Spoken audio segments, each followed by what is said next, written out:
Assalamualaikum warahmatullahi wabarakatuh. Saya Hani Sukma dari Prodi PGMI semester 6 Unit 1. Di sini saya akan menjelaskan beberapa gejala alam yang terjadi di Indonesia pada saat ini. Gejala alam yang terjadi di Indonesia yang pertama ada gempa bumi, letusan gunung, tsunami, tanah longsor, banjir, kekeringan, kebakaran hutan, angin puting beliung, dan abrasi.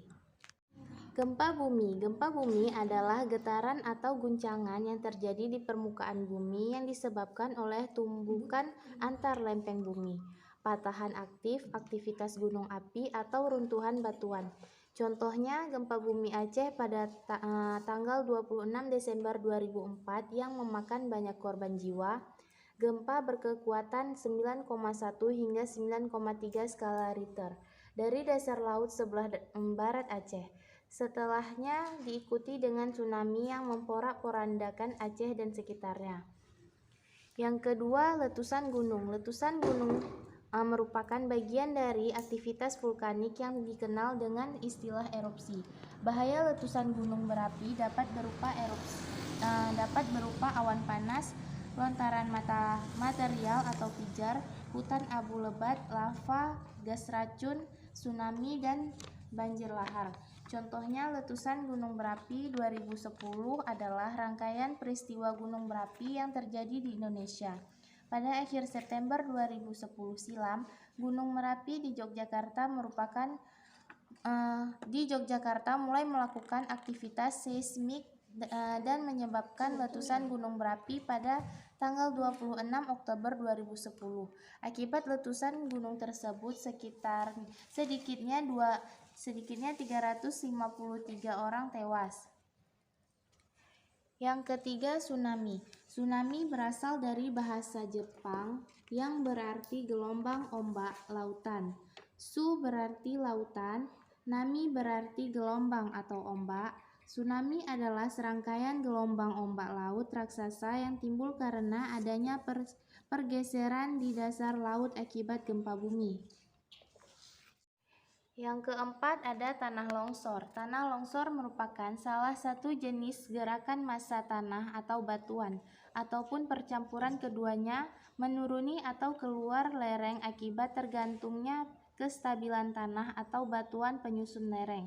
Contohnya pada tanggal 31 Desember 2018 lalu terjadi longsor di kampung Cigarohong, Dusun Cimapang yang berada di Sirnaresmi, Cilosok, Kabupaten Sukabumi, Jawa Barat. Yang kelima ada banjir. Banjir adalah peristiwa atau keadaan di mana terendamnya suatu daerah atau daratan karena volume air yang meningkat. Yang keenam, kekeringan. Kekeringan adalah ketersediaan air yang jauh di bawah kebutuhan air untuk kebutuhan hidup, pertanian, kegiatan ekonomi, dan lingkungan. Adapun yang dimaksud kekeringan di bidang pertanian adalah kekeringan yang terjadi di lahan pertanian yang ada tanaman padi, jagung, kedelai, dan lain-lain yang sedang dibudidayakan. Ketujuh ada kebakaran hutan. Kebakaran hutan adalah suatu keadaan di mana hutan dilanda api sehingga mengakibatkan kerusakan hutan yang menimbulkan kerugian ekonomis atau nilai lingkungannya. Kebakaran hutan seringkali menyebabkan bencana asap yang dapat mengganggu aktivitas dan kesehatan masyarakat sekitar. Yang kedelapan ada angin puting beliung. Angin puting beliung adalah angin kencang yang datang secara tiba-tiba, mempunyai pusat pergerakan melingkari menyerupai spiral dengan kecepatan 40-50 km per jam, sehingga menyentuh permukaan bumi dan akan hilang dalam waktu singkat 3-5 menit. Contohnya pada 30 September 2018 sebanyak 165 rumah rusak akibat angin puting beliung yang menerjang desa Pangurangan Kulon, Kabupaten Cirebon, Jawa Barat. Dan yang terakhir, abrasi. Abrasi adalah proses pengikisan pantai oleh tenaga gelombang laut dan arus laut yang bersifat merusak. Abrasi biasanya disebut juga erosi pantai.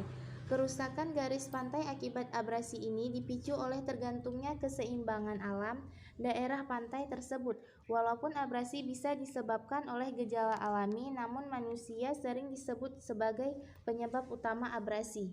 Cukup sekian presentasi dari saya tentang media pembelajaran gejala alam yang terjadi di Indonesia. Lebih dan kurang saya mohon maaf. Assalamualaikum warahmatullahi wabarakatuh.